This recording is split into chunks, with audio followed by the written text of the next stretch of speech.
तो organic chemistry के 15 दिनों के कोर्स में आज हम बात करने वाले हैं संयोजी कोष के इलेक्ट्रॉन की। संयोजी कोष में कितने इलेक्ट्रॉन होते हैं इसके बारे में, और इससे पहले जो हमने चर्चा की है वो रिएजेंट्स की बात करी कुछ, उसमें lithium aluminium hydride NaBH4 p orbital की पहचान और सिग्मा और पाई बंध की पहचान के बारे में हमने बात करी अब तक। तो दोस्तों बात करने वाले हैं संयोजी कोष के इलेक्ट्रॉनों की कि संयोजी कोष के इलेक्ट्रॉन कितने हैं किसके पास। तो सबसे पहले ये समझना है कि संयोजी कोष क्या होता है। कुछ लोग ये कहते हैं कि संयोजी कोष बाहरी कोष होता है, लेकिन ऐसा नहीं है। संयोजी कोष वो कोष होता है जहां से बॉन्ड बनाता है कोई परमाणु, जहां से कोई भी परमाणु बॉन्ड बनाता है उस कोष को संयोजी कोष कहते हैं।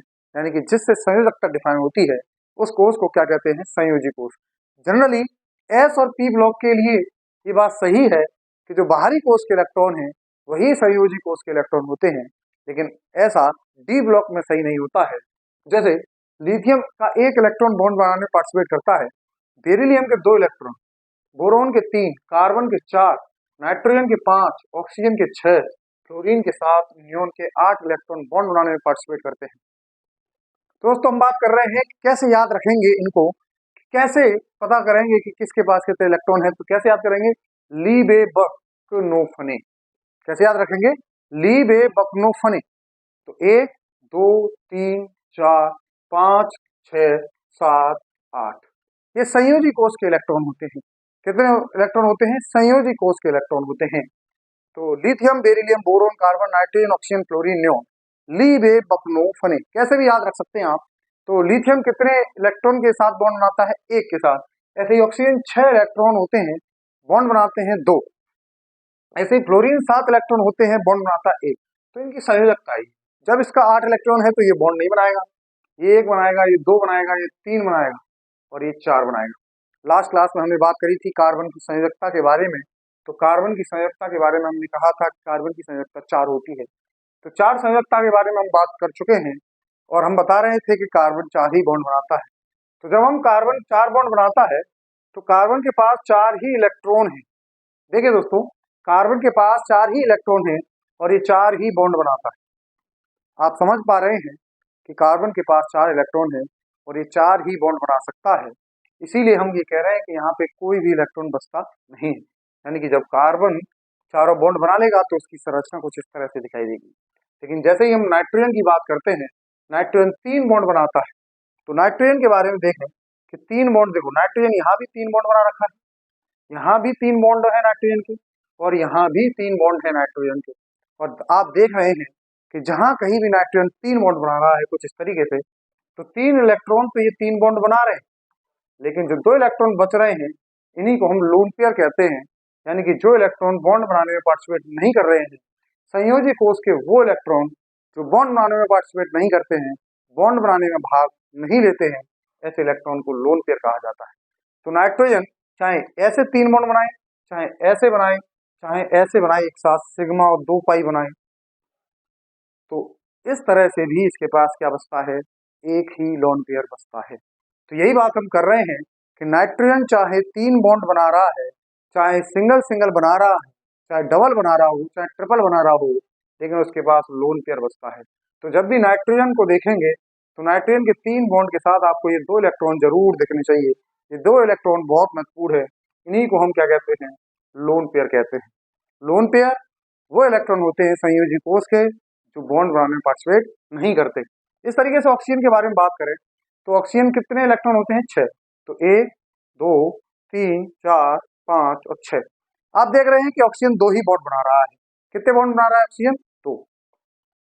तो जब ऑक्सीजन 2 बॉन्ड बना रहा है तो 4 इलेक्ट्रॉन इसके पास फ्री रहते हैं। इसका मतलब 2 लोन पेयर इसके पास रहते हैं। 2 लोन पेयर ऑक्सीजन के पास सदा रहते हैं, चाहे वो ऐसे सिंगल सिंगल बॉन्ड बनाए, चाहे ऐसे डबल बॉन्ड बनाए, तब भी इसके पास में 2 लोन पेयर है। तो इससे हमें समझ में आता है कि कार्बन जब चारों बॉन्ड बनाता है तो इसके पास कोई लोन पेयर नहीं होता।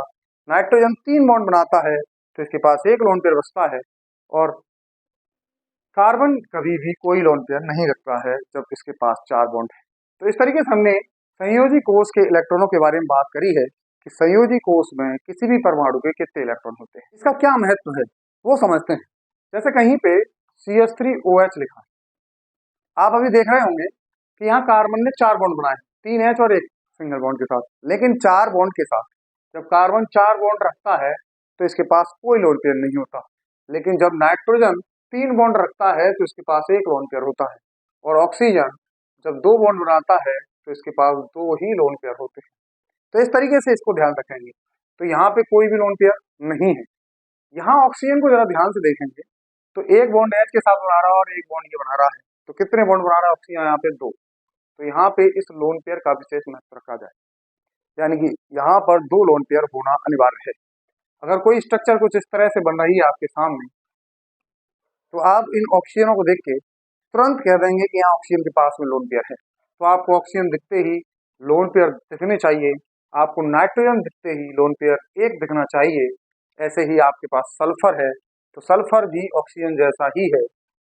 तो आपको इन एटम्स को देख के ये लोन पेयर आपको दिख रहे हैं तो आप केमिस्ट्री में बहुत आसानी से आप समझ पाएंगे कि नाभिक इसमें ही न्यूक्लियोफाइल कौन होते हैं और इलेक्ट्रोफाइल कौन होते हैं।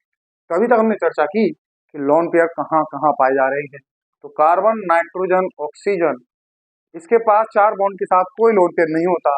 नाइट्रोजन 3 बॉन्ड के साथ, ध्यान रखिए मैं कह रहा हूँ 3 बॉन्ड के साथ 1 लोन पेयर रखता है, जबकि ऑक्सीजन 2 बॉन्ड के साथ 2 लोन पेयर रखता है। तो इस तरीके से लोन पेयर की कहानी की चर्चा करी और संयोजी कोष में इलेक्ट्रॉन की बात करी थी। और एक इसके साथ हम सीरीज लेके चल रहे हैं रिएजेंट की, कुछ अभिकर्मक की, जैसे NaBH4 लिथियम एल्यूमिनियम हाइड्राइड की अभी तक हमने बात की है। तो आज हम एक दूसरे रिएजेंट की बात कर रहे हैं जो कि बहुत इंपॉर्टेंट है। तो आज हम बात करने वाले हैं एक रिएजेंट डायबल H की। डायबल H का नाम क्या है? जैसे लिथियम एल्यूमिनियम हाइड्राइड LiAlS4 का नाम है, NaBH4 का नाम हमने बताया कि सोडियम बोरोहाइड्राइड है, ऐसे ही इसका नाम भी है कुछ। देखिए जरा, ये जो Al लिखा है यहाँ पे ये एल्यूमिनियम के लिए, ये जो H लिखा है ये हाइड्राइड के लिए है। ये एल्यूमिनियम किसके लिए है? Al किसके लिए है? एल्यूमिनियम के लिए। ये H किसके लिए है? हाइड्राइड के लिए। अब ये DiB का मतलब क्या है? तो D का मतलब होता है डाई, डाई का मतलब 2, I का मतलब है यहाँ पे आइसो।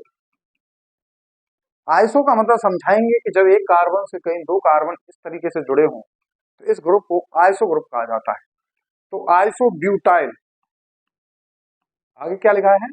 Die iso butyl. क्या है फुल फॉर्म इसकी? डाई मतलब 2, आइसो ब्यूटाइल, 2 आइसो ब्यूटाइल समूह वाला एल्यूमिनियम हाइड्राइड। तो di iso butyl aluminium hydride. तो क्या कहेंगे इसे? DIBAL H। क्या कहेंगे इसको? DIBAL H। क्या काम है इसका?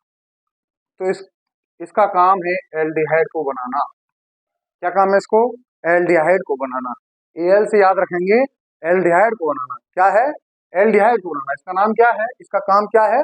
एल्डिहाइड को बनाना। डायबल H का क्या काम है? एल्डिहाइड को बनाना। लेकिन कब बनाता है ये एल्डिहाइड को?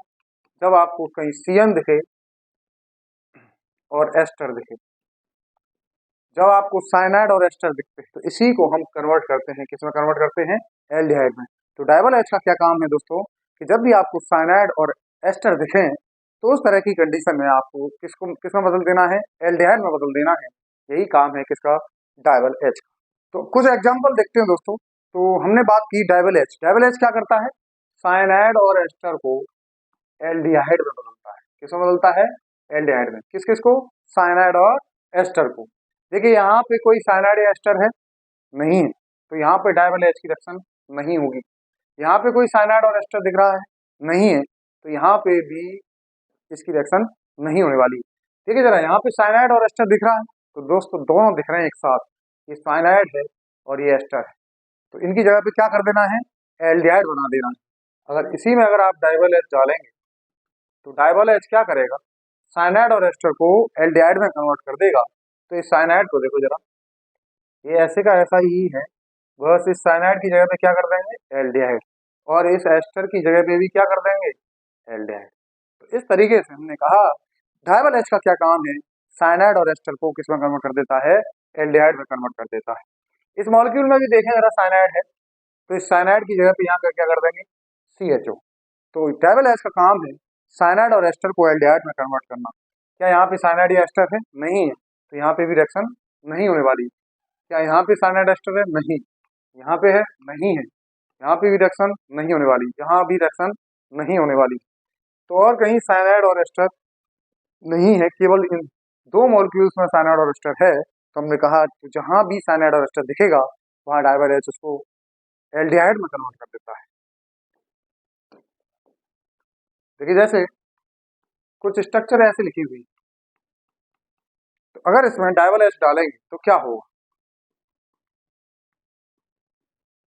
तो साइनाइड और एस्टर को किसमें बदल देता है? एल्डिहाइड में। तो ये किसमें बदल जाएगा? एल्डिहाइड। तो आपको किसी भी ऑर्गेनिक केमिस्ट्री के अंदर किसी भी मॉलिक्यूल को देख के घबराना नहीं है, बल्कि काम देखना है कि इसका क्या काम है। जैसे अगर कोई भी मॉलिक्यूल कुछ इस तरह का डरावना आपको बना के दे दे,